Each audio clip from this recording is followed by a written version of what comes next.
4 dead bodies of Naga brothers who were mercilessly killed by the KUKI narco terrorists at Makuya Sound have finally arrived at Tungba.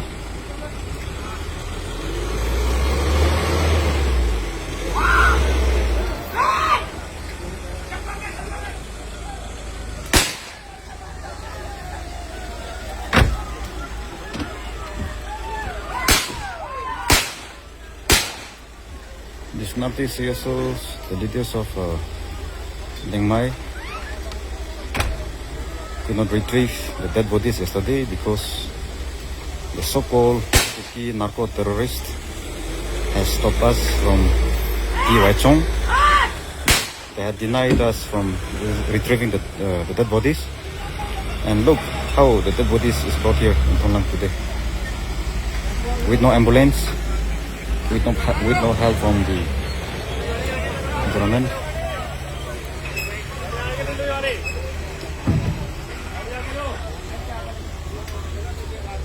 Namite zani kaungpi hlanggim nei langa thusu hozu in KUKI zo namite chu akun hephai zong lew ikipa bel buluvin KUKI zo namsung galmi athi hozu in ikipa uwe kiti zong le kathuse hi 70% lang adi lo hiding ta sanomin aji chu meilhei gal hungkipatna 3 May 2023 zo wa bang chun akoi ikingai luwin thakhat lung khatna pan inala khomuwin inui khomuwin ikap khomuwin ahin tun kumthumlang ong hi phanin aphung agam alhanga ihung ki su pai kitawin lung khatta khana iding khom tapuwin itel de tawin ideu jong kibang talo ithu mu jong kibang talo district khat sunga namkhat namchum kahi etia district khat sung mama district chum thumloi MLS inei howin meilhei galzowa SASA tia ahin pat do hola esante Manipur government job kinu CSO Lenpa inei hola so groups nuya natong theibe kinep na nei ta galmi te zala ta san le kison pi ana pendinga namin ata san lungthu thum itiula sumle pai minlit na ding power na ding nopjia anakiata asim hading namsunga umtalo chuchanpur langhon okeng ne ho ka chana gate kaungpi lang hlanggim nei langa hon atho gim naw hephalo palin lang sugunu chandil langa esan repis meilhei ka chana ga ho to phat sot thimma pana noma bazar kai khom ki taw hiti ho namsungin athu ha laita achi pi laita hi hlanggim nei kangpu pi lang ho hin ka chana ga migup ki thana thuji a UNC 10 Manipur government le central government koma justice and tiwa national highway to lamhlong infal to dimapur lampi a economic blockade hin bola pana hi alhangmi pi gen thaina hi hungsang de sena adia leimukhong area kangchu tuilang hlang IT road langho de in athu lel di set nu chu ehesu ke win hichia hi jani hilang thanga minga thina thu hi kangpo pi thlang adia tuilang lang ho hi ki pa de set di win ta sana umin aji chu phat si a athang subui jinga panga zawang kining ho sapu azaw ji hin hilang thang ho zo se chu ne le cha lo le ai iza kai gen thaina ata sabin tho jong lew alung sungu wang jani ta chapa ho chalo na chu akipa pi tai diu thadum te diu chu ta sanomin hi hitia hi abula panin defensive mo na umlowin khatwei wei be hi ngalchang ho hi ki kap ji a hi le namdang hon jong evet naw tu ge ya hi anazat chum ding hi ta sanomin tuni tarik son ni legit august ni hin jani jana ukeng ne ho ka chana ga hon ty chung ho le mun phabe ma security ho le KUKI 10 athi ho long eila do sa po we tia azo anal asaiwa Sanapati district headquarter SP office maya jan khanglang ge ya anaki phin wangwa tuni chun security force ho CRP ho lamkai na in along chu aga ki pu do tawin hi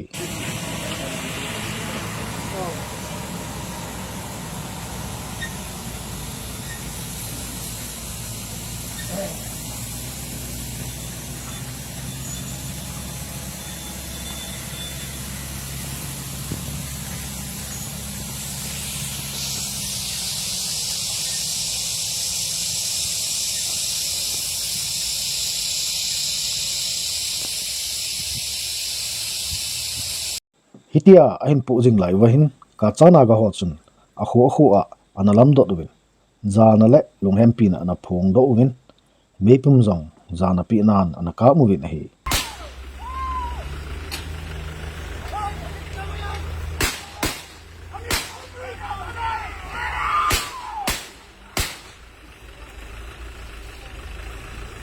Four dead bodies of Lenpa Naga brothers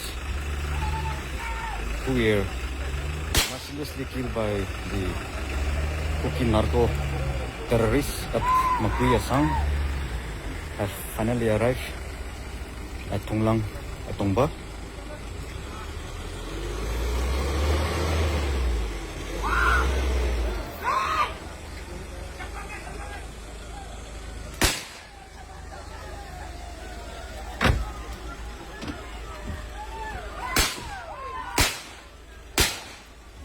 This Nati CSOs, the details of Lengmai could not retrieve the dead bodies yesterday because the so-called KUKI narco terrorist has stopped us from Kivuina. They had denied us from retrieving the dead bodies. And look how the dead bodies is brought here in Thunglang today. With no ambulance, with no help from the government.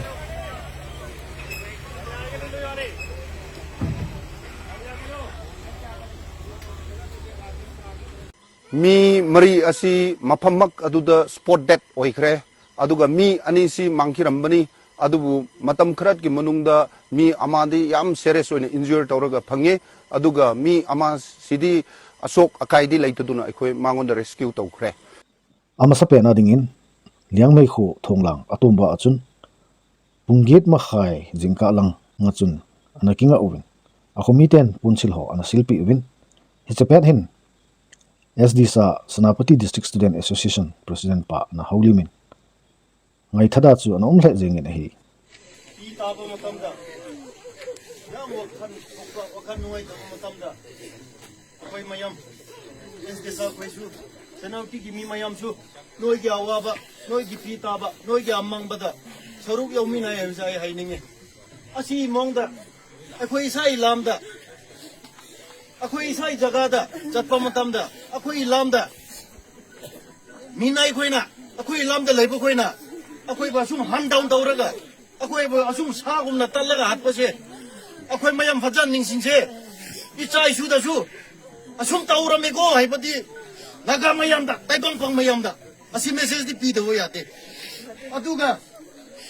asi na ina share tawning ba asi akhoi gi iche naw mari akhoi gi ipa thokpa brother thokpa mari mina pungsi tin han kre adu asidagi wakhan war waise asidagi wakhan pi waise aina thajai isorna akhoi gi hoji mangkhiba mari gumna lising asiuma hero lising akhoi lengmai community da akhoi naga community da pokpi gini haibase ai thajai. May the souls of our four fallen brothers, fallen hero, rest in peace. Thank you. aman ase hi igamna na a hitiso hon adeidia ei thaw adeidia ei bolu hi phaten ge lu hite icha itute ubinong hiti a hi eina bolu hi ti hi message pilo hotai chule isopi ho thiji in nunghlapu te ama ho mili thiji a hi Ngalchang mi sangkhat inei be diu hi ati in hi hichi Senapati District Student Association SD sa President pa hi tuchung okeng ne ho ka chana ga ho mi gup thina thua Senapati a tapho ta chapa mi somnali man hola ajong chu alam ka ya panga UNC te banbol sunga hingbung le changobunga boina ga sima numei veipa hung viral pa chu hi ama hi biren banga KUKI akitile ato alu tha jeng a hin eimuda mo mongu mihem khat chu a hin hi hiti chun along chu ambulance thomin a hin po win CRPF hole Manipur police or escort bol na in Senapati district headquarters munchu ana pulhung tawin amipi chengan lampanga ana liam win postmortem bol dinga chun ana koingal tawin hi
뭐 이게 아마가 얘기해.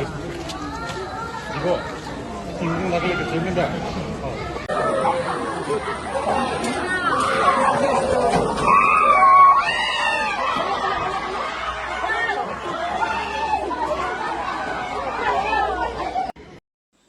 Hitia postmortem abal chai novin awan ho a pi gut phat uvin civil mia ase se ho chu nsc anaim ho form hin a pi tawin a hi naw azo se naw akalaru head doi na umtan aji chu hichipa tat songbu ringkang ma hi drone mu wan lai langa mo po na len ta ani alhanga dinga hi secretary atu sa u hi hichi drone ta chapa hon ala da uzong hi ama hin ala ji a asa ji a hichilanga hi expert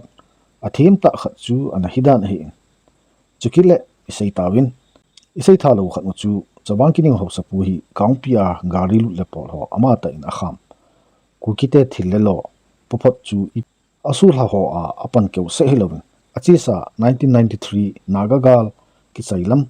1996 kuma jangchu chamna umtai tia eimite chu chalwatra nga hungki tol dim se no hi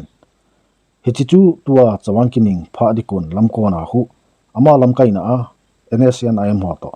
ambush ana bolwa mi som get lang akap di wa athi ho chu gari sunga ase lu wa gari chu me hal humki no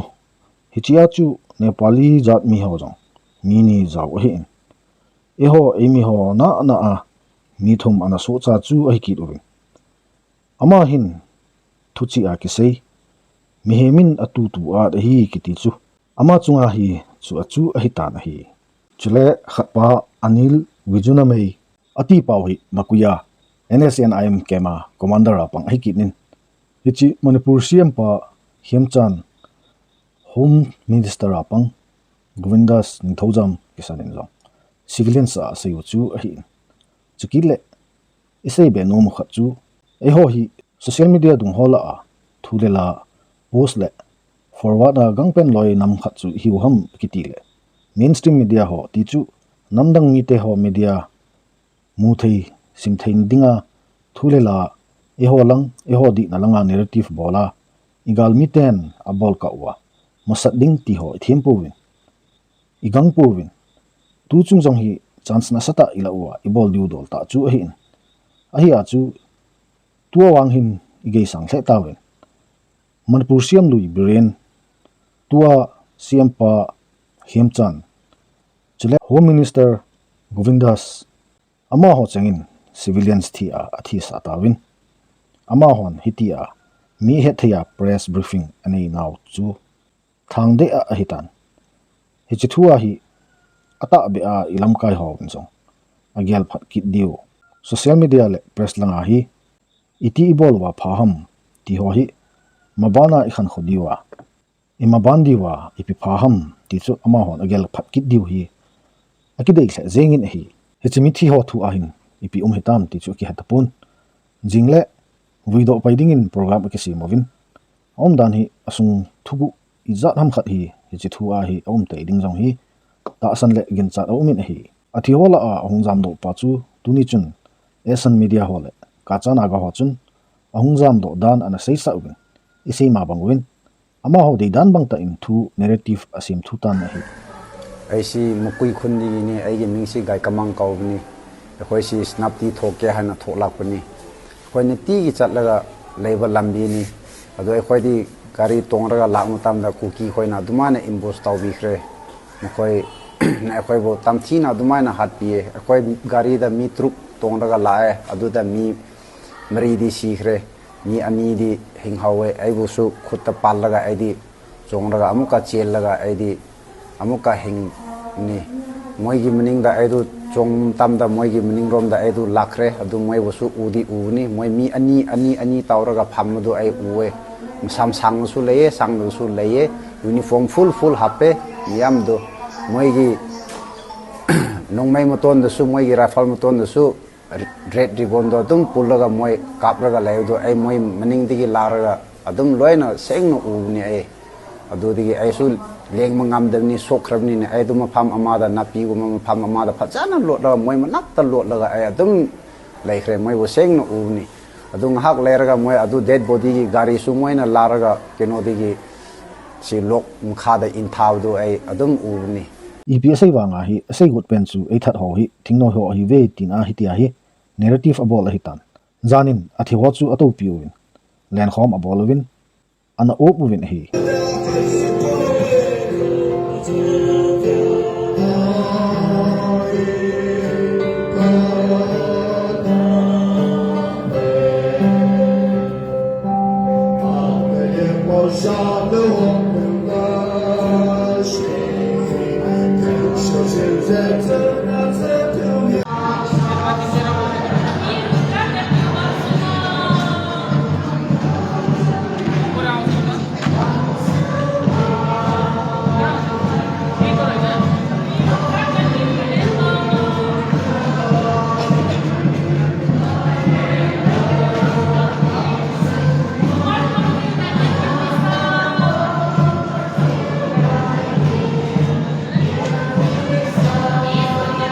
hiti a hi a phat se aso sit jing jeng wang wa hi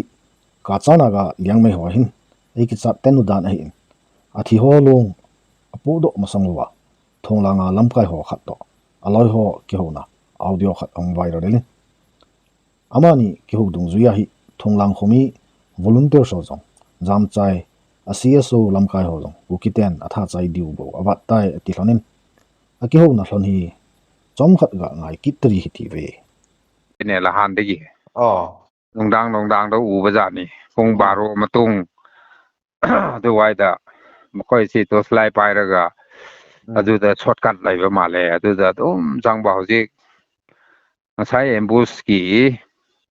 เอเรียดูแต่ในนาฮารอนน่ะปิกทันกระเรย อ๋ออ๋อมีสักมีเด็ดบอดี้ที่เขาเซก็ได้จะทำไหม เด็ดบุตรีตัวมาพัมแต่ตุ้มไหลไปจานี่มาพัมแต่จังบังงำเดรบะสิไปสิสิงสุจังบังงำเดรเอาค่อยปาบเล็กสิงสุจังบังงำเดรบะ อ๋อเขาสร้างสุดแล้วคนเนี่ยกูกี่จริง เอาจังสุเล่าเดียวสิ อ๋ออ๋อ สนาปฏิยิมีการี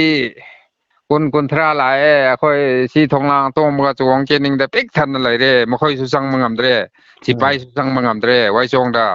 กูกี่สิงลิสิงอันนี้หุ่มน่ะสังไปอยากรวยให้น่ะกันน่ะถึงอะไรเร่เย่ อ๋อ สิไปสิงดูไว้จงดังสายปงอันนี้เลยให้เย่เขาสิไว้จงกี่มาฆ่าแต่ซะแล้วก็ต้มเลยให้เย่ ดากระสายเยี่ยมบุษกีมาพัมตัวที่สุดสัดเตะให้เรียสิไปสิงดู ಅದು ಮೋಯ್ ಸಿಬಾ yam ಲೈರಗದಿ ಅಖೋಗಿ village ಕಾ ಸಿಂಗ್ಸು ಕೌ ಖಾಯ್ ಬಿಯಾ ತಬ್ ಜರಕೋ ค่อยกี่บิเลสการ์ดให้บูกรีให้กันนี่บิเลสการ์ดสู้ละหันลาเม่ค่อยก็ได้ดีลาเม่ตัวไม่ค่อยตัวได้น่ะเชียนกันเลยร้อยน่ะเชียนกันเลยตัวที่บิเลสการ์ดสู้มาตะไหลแต่คุณกี่มันง่ายเลย ಅದುย้ำรู้เลยค่อยกี่พิบัมซีย้ำรู้เลย มวยที่เราสิลกิให้เฮาเลยดอ ตัวนี้ไม่ค่อยที่โรยเชลเกให้ไปกี่อังกาตต้นโตเลยย้ำรู้เลย ಅದುเนี่ยเฮาจะไอ้เนี่ยคันมันสิเฮาจะนั่งไอ้คนน่ะสู้ทองรางก็สู้ไหลเตรบิเลสกา สุดเลยเตะคนกี่ก็แต่งเลย กะรีกะติ ร้อยเนี่ยเชียนเครร้อยเนี่ยมากี่มาคนเดอเฮ้ยน่ะร้อนน่ะเชียนเคร ให้ที่อาร์มี่สิงที่จริงเนี่ยให้ดอ เฮ้ย โอเปอเรชั่นหลักนะให้ดอดูตะกี้ เฮ้ยดูตะกี้โอ้ยไม่มาเลยಅದು ಕುಕ್ಕಿಗೆ underground am thor chen da ba moi de tum lak pa ไม่ค่อยดีตุ้มหลักปะไม่ค่อยดีตุ้มหลักสนะไม่ค่อยสิปิกทันเครให้แนวสิมาคุยดูนะค่อยดีอับหลับเครค่อยดีนักพอดีตะปนนี่ เอาดิ อาจิตะปอน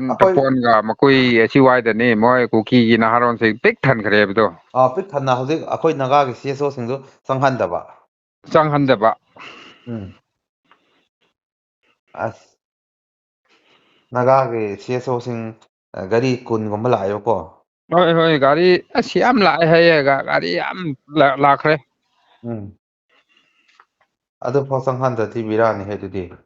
ಅದುดิมอยนะakoเสียโซสิงสุดล้นหัตตกบีคราดิบิรานี่เฮ เบราโอ้ยก็ต้องเรียนมั้งเสียโซสิงซูทวายาวนะหลายดูไม่ค่อยบุษฮัตตกปีก็ได้ไปกี่มงดาตุ้มเลยมอยกูกี้สิงกี่ว่าคันสิ เพราะที่มวยโชว์เสียโซสิงทรกเสียแต่ว่าตั้งสุยาแต่ไม่พิมพ์เลยเนี่ยจริง ตุกี่พิบัมได้เลย as ಅದುที่บิรานี่เฮ เบรานี่ดูละหัน93กี่กาบนาปะตะมาคุยกี่คนใดช่วยเอาปเนี่ยบากาบนาปะตะอายุปุงอาหุมได้กาบตัวลงดังกี่ปุงมารีเผากาบนาปนี่เนี่ยไอ้ช่วยเอาปเนี่ยบาตัวเดีอินฟาลตะกี้ DIG กี่ reinforce มีลิสิงอามาปุระไอ้บาอินฟาลตะกี้ตัวที่ตกปเนี่ยบาปุงมารีเดียวอินฟาลตะกี้หลักตัวแล้วเขาที่อินฟาลตะกี้ช่วย reinforce หลักไปใหญ่เนี่ยตัว ꯃꯅꯤꯄꯨꯔ ꯒꯣꯔꯃꯦꯟꯅ ꯇꯧꯔꯤꯕꯁꯤ ꯀꯔꯤꯔꯥ ꯒ꯭ꯌꯥꯟ ꯇꯥꯗ꯭ꯔꯦꯅꯦ ꯑꯗꯨꯅꯦ ꯑꯗꯨꯒ ꯃꯣꯏ ꯀꯨꯀꯤꯁꯤꯡꯗ ꯁꯞꯄꯣꯔꯠ ꯇꯧꯕ ꯃꯥꯜꯂꯦ ꯃꯣꯏ ꯃꯅꯤꯄꯨꯔ ꯒꯣꯔꯃꯦꯟꯁꯨ ꯀꯨꯀꯤꯁꯤꯡꯗ ꯐꯖꯅ ꯁꯞꯄꯣꯔꯠ ꯇꯧꯔꯦ ꯃꯈꯣꯏꯁꯦ ꯀꯨꯀꯤꯁꯤꯡꯗ ꯁꯞꯄꯣꯔꯠ ꯐꯖꯅ ꯇꯧꯔꯦ ꯍꯧꯖꯤꯛ ꯀꯨꯀꯤꯒꯤ ꯎꯈ꯭ꯔꯨꯜꯗ ꯏꯔꯥꯡ ꯊꯣꯛꯄ ꯑꯗꯨ ꯑꯗꯥ ꯇꯧꯕꯁꯤꯡꯗꯣ ꯂꯣꯏꯅ ꯁꯤꯗ ꯂꯣꯏꯅ ꯂꯩꯔꯦ ꯆꯥꯟꯗꯦꯜꯒꯤ ꯆꯨꯔꯥꯆꯥꯟꯄꯨꯔꯒꯤ ꯎꯈ꯭ꯔꯨꯜꯒꯤ ꯀꯨꯀꯤꯁꯤꯡ ꯑꯥꯗ ꯍꯜꯂꯣ ꯌꯥꯔꯦꯗ ꯍꯜꯂꯣ ꯇꯥꯏ ꯁꯤꯗ ꯄꯤꯛ ꯊꯜꯂꯦ ꯃꯤ ꯄꯤꯛ ꯊꯜꯂꯦ ꯍꯥꯏꯌꯦ ꯑꯗꯨ ꯑꯩꯁꯨ ꯗꯥꯏꯔꯦꯛ ꯄꯥꯎꯗꯨ ꯈꯪꯕ ꯅꯠꯇꯦ ꯇꯄꯣꯟꯒꯤ ꯃꯤꯉꯣꯟꯗ ꯑꯩꯅ ꯄꯥꯎ ꯂꯧꯕꯀꯣ ꯇꯄꯣꯟꯒꯤ ꯃꯤꯕꯨꯁꯨ ꯇꯄꯣꯟꯒꯤ ꯂꯝꯗ ꯅꯦꯄꯥꯂꯤ ꯈꯨꯟ ꯌꯥꯝ ꯂꯩꯌꯦꯕ ꯅꯦꯄꯥꯂꯤꯁꯤꯡꯅ ꯍꯥꯏꯕꯤꯕ ꯇꯄꯣꯟꯗ ꯑꯁ ꯃꯐꯝ ꯈꯨꯗꯤꯡꯗ ꯀꯨꯀꯤꯒꯤ ꯅꯍꯥꯔꯣꯟꯁꯤꯅ ꯄꯩꯔ ꯂꯩꯔꯦꯌꯦ ꯑꯁ ꯀꯨꯀꯤꯒꯤ ꯁꯤꯐꯥꯏꯁꯤꯡꯅ ꯄꯩꯔ ꯂꯩꯔꯦ ꯑꯗꯨꯅ ꯅꯈꯣꯏꯁꯤ ꯆꯦꯛꯁꯤꯜꯂꯣ ꯍꯥꯏꯅ ꯅꯦꯄꯥꯂꯤꯁꯤꯡꯅ ꯄꯥꯎ ꯄꯤꯔꯛꯑꯦ ꯍꯥꯏꯌꯦ ꯑꯗꯨꯗꯤ ꯑꯩꯈꯣꯏꯗꯤ ꯅꯨꯡꯗꯥꯡꯗꯁꯨ ꯇꯨꯝꯕ ꯌꯥꯗ꯭ꯔꯦ ꯑꯩꯈꯣꯏꯁꯤ ꯆꯦꯟꯕꯅ ꯐꯒꯗ꯭ꯔꯥ ꯍꯥꯏꯅ ꯈꯜꯂꯦ ꯍꯥꯏꯅ ꯉꯁꯥꯏ ꯇꯄꯣꯟꯒꯤ ꯃꯤ 2-3ꯗ ꯑꯩꯅ ꯐꯣꯟ ꯇꯧꯔꯒ ꯑꯗꯨꯃꯥꯏꯅ ꯍꯥꯏꯌꯦ ꯑꯩꯈꯣꯏꯁꯤ ꯆꯦꯟꯕꯅ ꯐꯒꯗꯕ ꯃꯥꯜꯂꯦ ꯑꯩꯈꯣꯏ ꯁꯤ ꯂꯣꯏꯅ ꯀꯣꯏꯁꯤꯟꯈ꯭ꯔꯦ ꯍꯥꯏꯅ ꯍꯥꯏꯔꯤꯑꯦ ꯇꯄꯣꯟꯒꯤ ꯃꯤꯁꯤꯡꯅ ꯍꯥꯏꯕꯗꯣ ꯑꯗꯨꯗꯤ ꯍꯧꯖꯤꯛꯁꯦ ꯗꯦꯠꯕꯨꯗꯤꯁꯨ ꯂꯧꯈꯠꯄ ꯌꯥꯗ꯭ꯔꯦ CSOꯁꯤꯡꯁꯨ ꯒꯥꯔꯤ 20-30ꯁꯦ ꯆꯪꯕ ꯌꯥꯗ꯭ꯔꯦ ꯊꯣꯛꯄꯁꯨ ꯆꯪꯕ ꯌꯥꯗ꯭ꯔꯦ ꯌꯥꯗ꯭ꯔꯦ ꯇꯄꯣꯟꯗ ꯄꯟꯅꯒ ꯂꯩꯍꯧꯔꯦ ꯅꯠꯇꯦ ꯑꯩꯈꯣꯏ ꯊꯣꯡꯂꯥꯡꯗ ꯃꯈꯣꯏꯅ ꯅꯈꯣꯏ ꯈꯨꯟꯗ ꯑꯩꯈꯣꯏ ꯈꯨꯟꯗ ꯆꯪꯕ ꯌꯥꯗꯕ ꯑꯗꯨ ꯃꯈꯣꯏ ꯁꯦꯅꯥꯄꯇꯤꯔꯣꯝꯗ ꯍꯟꯒꯦꯔꯗꯤ ꯍꯟꯕ ꯌꯥꯏ ꯑꯗꯨꯕꯨ ꯃꯈꯣꯏꯁꯤ ꯈꯥꯡꯉꯒ ꯑꯗꯨꯝ ꯂꯩꯌꯦ ꯉꯁꯥꯏ ꯅꯨꯡꯊꯤꯟꯗꯒꯤ ꯑꯩꯈꯣꯏ ꯊꯣꯡꯂꯥꯡꯗ ꯂꯩꯌꯦꯕ ꯃꯣꯏ ꯍꯟꯒꯦꯔꯗꯤ ꯁꯦꯅꯥꯄꯇꯤꯗ ꯑꯗꯨꯝ ꯍꯟꯕ ꯌꯥꯏꯕ ꯑꯗꯨ ꯍꯟꯗꯦ ꯃꯈꯣꯏꯁꯨ ꯀꯔꯝꯍꯥꯏꯅ ꯇꯧꯔꯗꯤ ꯆꯪꯕ ꯌꯥꯒꯗ꯭ꯔꯥ ꯍꯥꯏꯅ ꯃꯈꯣꯏꯁꯤ ꯉꯥꯏꯔ ꯂꯩꯕꯅꯦꯕ ꯍꯧꯖꯤꯛ ꯇꯄꯣꯟ ꯈꯨꯟꯁꯤꯗꯤ ꯊꯣꯛꯄ ꯌꯥꯗꯦ ꯆꯠꯄꯁꯨ ꯌꯥꯗꯦ ꯑꯗꯨꯝ ꯑꯗꯨꯅꯤ ꯀꯨꯀꯤꯅ ꯔꯥꯎꯟ ꯇꯧꯁꯤꯜꯂꯒ ꯂꯩꯔꯦꯕꯀꯣ ꯍꯣꯏ ꯀꯨꯀꯤꯅ ꯔꯥꯎꯟ ꯇꯧꯁꯤꯜꯂ ꯂꯩꯔꯦ ꯑꯁ ꯗꯦꯗꯕꯨꯗꯤꯗꯤ ꯃꯣꯏꯅ ꯃꯥꯡꯍꯟꯕꯁꯨ ꯌꯥꯔꯦꯗ ꯍꯧꯖꯤꯛꯇꯤ ꯗꯦꯗꯕꯨꯗꯤꯗꯣ ꯃꯥꯡꯍꯟꯕ꯭ꯔꯥ ꯀꯔꯤ ꯇꯧꯕ꯭ꯔꯥ ꯃꯈꯣꯏꯅ ꯂꯧꯔꯒ ꯇꯧꯅꯤꯡꯕ ꯃꯑꯣꯡꯗ ꯇꯧꯔꯝꯒꯅꯤꯕꯣ ꯑꯩꯈꯣꯏ ꯑꯗꯨꯝ ꯂꯩꯔꯗꯤ ꯐꯪꯁꯨ ꯐꯪꯉꯣꯏꯗ꯭ꯔꯥ ꯈꯪꯗꯦ ꯐꯣꯇꯣꯁꯤ ꯀꯅꯥꯅ ꯀꯥꯞꯄ ꯊꯥꯒꯠꯆꯔꯛꯄ ꯐꯣꯇꯣꯁꯤ ꯀꯅꯥꯅ ꯀꯥꯞꯄꯒ ꯊꯥꯒꯠꯂꯛꯄ꯭ꯔꯥ ꯈꯪꯗꯦ ꯑꯩꯁꯨ ꯉꯁꯥꯏ ꯁꯦꯅꯥꯄꯇꯤ ꯂꯩꯔꯤꯉꯩꯗ ꯐꯣꯇꯣꯗꯣ ꯍꯥꯏꯐꯦꯠ ꯎꯑꯦ ꯑꯗꯨꯒ ꯐꯣꯇꯣꯗꯣ ꯑꯃꯨꯛ ꯗꯤꯂꯦꯠ ꯇꯧꯔꯦ ꯍꯥꯏꯌꯦ ꯑꯩꯒꯤꯗꯗꯤ ꯂꯥꯛꯇꯦꯕ ꯃꯤꯒꯤ ꯐꯣꯟꯗ ꯌꯦꯡꯕ ꯑꯩꯅ ꯑꯩ ꯐꯣꯇꯣ ꯊꯥꯔꯛꯀꯦ ꯊꯥꯔꯛꯎꯅꯦ ꯍꯣꯏ tukal ahin achumuwa so sina so jingtan ama hole ama ho kisan hitia hi kitup to jing ahivin akala wahi phat khat le eho ikje lu ji wahi ama ho hin chance la na a ene ji wa eho langa focus in ball hom tengole somkhat hung ki to ji u hi bu win injoa audio a mehlei pawa thonglanga alam kai pawin asai ma banga ngal mite hin mi hat mi hangsan koima ki chalo devlo nammi te achu akhang khanga e he no hi in eho ibuinaw hi politics ibol thailo ji wa hi inamu hi boy pen a hi jing hi chi a hi mabana itu icha khang ding ge ya gela politics ibol thailo ji wa hi tu ge ya hi gam nei lo wa i umna lai wa tua jong ipu ipa teo laya pun san le thi nang ati teo banga Manipur government popular government isen zo hitan akhangin ikhang thei mong ta puwin a phatna ding a presena ding bo ngai tu in ikimang chatawin maban ding future ding gel mong lamkai zo om thei ta pon hi chi ho zo se nu se na ding hi hang thalang ho pathin he mi kita sumle pa ya chop lo masang ding din mun muthei vision nei lamkai ding kilena maban future ding hi hang thalang hon isu tup lo leo midang coin yum su tup pi lo diu hi jin hang tha ho tha ben nam su tup na dingin kingai tu phatau te ti hi tunia dinga achaina dinga isei no mo ikitep nom naw hi sa utin tunia dingin hichan hi sa utin hichan hin chai ta hi ti ve